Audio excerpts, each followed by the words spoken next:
Hey everyone, this is Alisha Costanzo and welcome back to my channel. We are going to be doing a lot of things this week for my vlog and a lot of discussion of how the writing process is. So why don't we jump straight into that because I have a lot to say this week.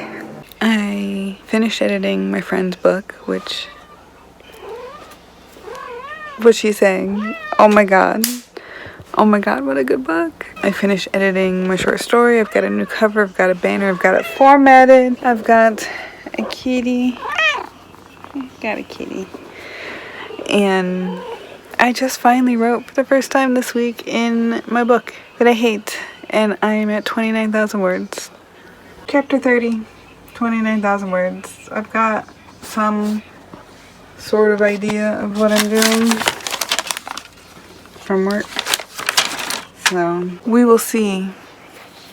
We will see how this works out. I do have some connections that I made, which is good, but I don't know the trajectory of the story, so I also don't know where to end it. Do I wait till the children are born? Do the children really need to be born? That's the question. I don't know. I'm gonna go feed the cats though. Okay, so after not writing in the book I don't like, or I hate, that I've been saying that I hate, loving them both, after a week of not writing in it, I wrote the last 2 days in a row after I finished a short, an Autumn Laskew short. So I'm starting to find that the more I try to let go of that hatred for the story, the more I'm starting to enjoy it. I am not quite to enjoying it yet, but I am starting to enjoy it. And here's, I think, what's been keeping me so on the fence with it recently. And that is that I feel like the romance took over the rest of the story. And there's nothing wrong with a romance story, obviously. Why do you have to start doing that when I start filming? Why? There's construction over there, so if you can hear it, I'm sorry. But I didn't really have a plan for the other part of the story, the urban fantasy part of the story, the monsters, the children in the grave. But I think I figured it out. I had just a session yesterday where I wrote everything down at work that I could think of for the next bit of the book and how that could play in. And I also allowed myself a moment to say, you don't have to put everything from the romance of the role-playing into the book. You don't have to put all of those things in there. Because I'm sitting here thinking, how do I include all of this shit? You know what, Alicia? You don't have to fucking include it if you don't want to. It's a book. You can do whatever you want with the book, and you don't have to completely follow the role-playing that you've already written, right? It should have been obvious. I've said it to myself before, but for some reason yesterday, it just kind of clicked. And so I was able to finagle a real story out of it. Does this make sense? So I've already taken some deviations and I feel really good about them, just to make things make sense plot-wise, and I am at 31 chapters and close to 30,000 words, and I really think, so original plan was 40 or 45,000 words. Not gonna happen. I do think I can get this done in under 60 though. If I could do 50, that'd be even better, but I really don't think that's gonna happen. Can that happen? No, I really don't think that's going to happen. I do think 60 is a safe number though, because the last book I wrote that had the same kind of dynamics where both sides had stories and the romance and both had things that they had to accomplish and conquer, it was around 65,000 words. So I think I can keep that in this in that range. Do I think I can finish that in August? No, it's not going to happen. Not even close. Maybe September? And then I would have just the last quarter to work on the short stories.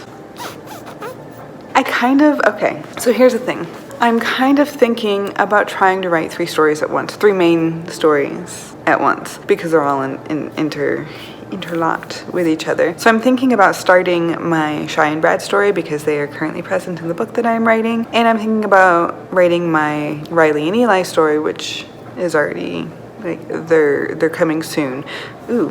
I don't think I worked them fully I need to work them fully into it so they know what's happening. This is why I think I need to write the 3 at the same time, because they're kind of all one story. Would it be insane to have more characters in this for this to work? And just take those characters out?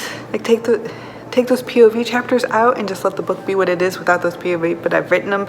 And author brains are weird.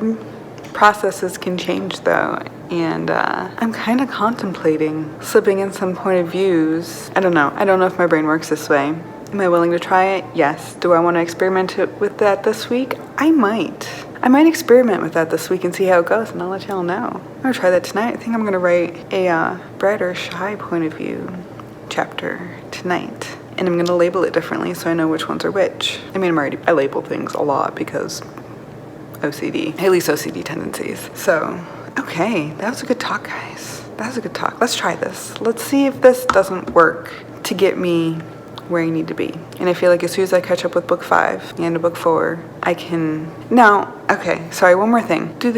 Can I do like the epilogue as the kids being born? Does that seem too cliche? Like, should that be part of the book? It's a big part of the role playing. I'm not a big fan about writing about uberly about kids and having birth in general. Although I know there's a lot of kids, but usually they die in my books. So I'm thinking it might be the epilogue. Okay, getting way ahead of myself here. So let's try this experiment first. Also know, I am like 65% of the way through one of my challenge reads, and I'm really enjoying it. I got lots of drama going on in my chest. I also finished editing my friend's book, and y'all, it was so fucking good. It was so fucking good. I just did the proofreading. I'm gonna format it come tomorrow after I meet with them, and oh my god, y'all. I like having writer friends who know what they're doing. I like writer friends who don't know what they're doing either, like, to be honest with you. But I got so excited. Okay, anyways, I will give you guys more details about books here in a little bit. But I'm gonna get back to writing mine.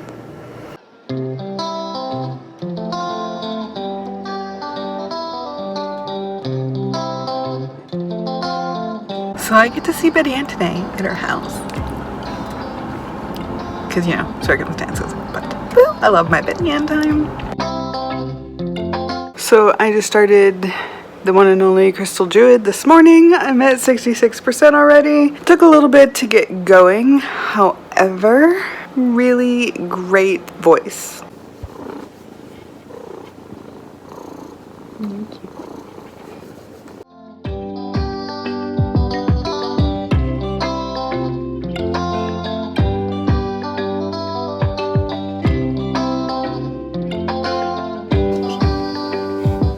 Got my meat order. I'm gonna have an impromptu meeting with Betty Ann tomorrow, and that's so exciting. So I'm almost at work. I finished the Crystal Druid book for a challenge. Fucking cliffhanger, by the way. Yes. And I just started In an Absent Dream, Shauna McGuire. I think it's one of my year-long challenge books, but I can't remember. I cannot remember. But so far, interested. Feeling connected with Lundy, because books and no friends, it was my childhood. So interested to know what's gonna happen in this guy, and it's short, which is great, and I get to check another one off my TBR, so in a good spot. I'm gonna go finish formatting book for my friend client, so we can get that book up and out with the other one. And oh my god, you guys, so by the way, this is the cover. Survive the City. I did not read Survive the Streets yet. I cannot wait to, because I know I'm missing stuff that's gonna make this book even better. But they fucking got me, y'all. They fucking got me. Oh my god. Oh my god. Dystopia. There's a male-male relationship. There's a female-male relationship, but there's also like the hint of a female-female relationship with that female without that male. And there's like the super flu and not quite zombie, but similar. I was rooting for all of them by the end, and I was just like, so much tension. Oh my god. So should definitely read this series, because I can't wait to read book 1. So here's book 1 and book 2. Go get it. Go get book 1 and be there when the city comes out. Survive the City, Alex Timothy. Oh my god. You guys know I read Alien Heart, same author. Yes. Okay, I'm gonna go and work now because I look like a crazy person talking to my camera in my car. Yeah. Have a new Betty Ann time. I got to see Betty Ann twice this week. That is fucking amazing.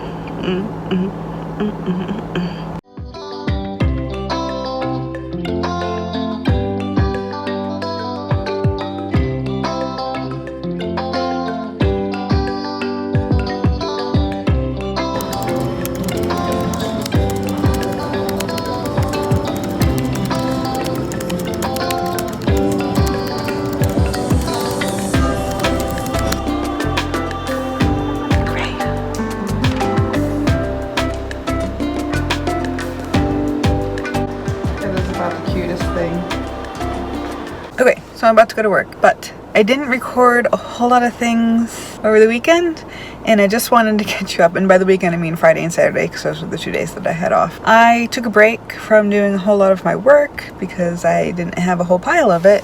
So I sat and I read like the first 65% of Boyfriend Material by Alexis Hall on Friday. And then I finished it on Saturday, of course, and I didn't record any of that because I was taking my break, and I really liked it. Okay, so Saturday, I also started writing, finally, a Brad point of view chapter, and I just have it labeled extra chapter Brad, and it's like between chapter 31 and 32, I think, and it's their intro. So I'm falling into the same kind of issue that I was having before and following too closely to the role-playing, or maybe it's the fact that I like kind of smashed some of it together when I first started it, that it gave me a little hiccup, but it's like 4 or 5 pages long already. I'm not done with it, and I do think that this story is probably going to be around 20,000 words. My worry currently with this story is making the romance go too fast. Now in the roleplay, she kissed him like the first meeting. Not an intense kiss, but like a teasing kiss, because, you know, she feels that connection, and he does too, which is very strange for him. I don't know if it's strange for her, really. Very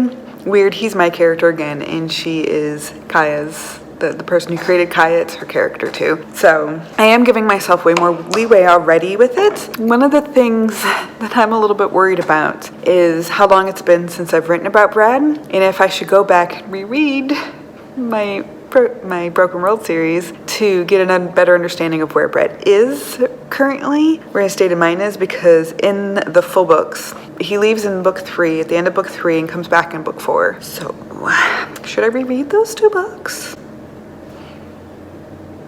Should I reread them anyways because I need to plot number 5? Am I putting too many things on myself? I don't know. We will explore those questions next week. I just want to let you know that I have started the POV thing. I'm going to continue it next week because I think it's going to help me a whole lot. It might make like the whole process seem longer, like it might take me longer to finish loving them both, but I will already have all that extra material to finish like 2 of the shorts for the last quarter of the year. And this might help me reach my goals faster in general, even though it seems like it's going to take longer because I have too many more things added on. I don't know if this makes sense, but it makes sense to me. So that's what we're going to go with. And I will let you guys know how it works out next week. But anyways, I had a really good week this week. I've also been noticing that I am less reluctant to take breaks this last week. And I don't know if that's because the books I've been reading have been like eyeball books. Meaning I have to read them with my eyeballs instead of listening to them, which forces me to not do anything else. So I spent 2 days laying on my couch, as you guys saw. And I think that might happen a little bit more this week too, although I only have 1 day off. But all right. I am gonna let y'all go. So thank you so much for being here with me. I really appreciate you. Please tell me how you're reading, your writing, your life's going. I'd love to hear from you guys. So I will see you all next time. Bye.